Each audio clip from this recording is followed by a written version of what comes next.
ভাই কি খবর, ব্যবসার খবর কি? ব্যবসার অবস্থা খারাপ ভাই। 5 তারিখের পর থেকে পান কোনো দামে বিকাইতেছে না। লাখ টাকার মাল 1 টাকা কোনো দামে বিক্রি হইতেছে না। আমার যেমন বুঝাই বলেন।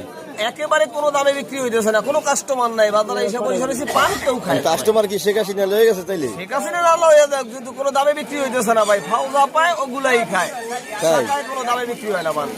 পানের অবস্থা খুব খারাপ ভাই। খালি পানের অবস্থা খারাপ না আর অন্য কিছু আছে? পানের অবস্থাই খারাপ আমি দেখতেছি, অন্য কিছু তো সবই মোটামুটি ভালো আছে। আমাকে পানেরই কোনো দাম নাই, তাই এইটাই সত্য ভাই। শুধু বাংলাদেশের সমস্ত জায়গায় 85 হাজার হাজার কোটি টাকা নষ্ট করে বয়ে রয়েছে। আর চালান কোনোদিন ফিরিয়ে পাইবে না, আর কুটিও তারা খারাই পারবে না। খালি পান খাওয়া বাদ দিয়ে দিছে মানুষে। পান খাওয়া বাদ দেয় না, ওই যে ফাউজা পায় ডাইলে হালাই এগুলো নিয়ে হারা খায় টাকা ছাড়া। ও আচ্ছা। পান খায়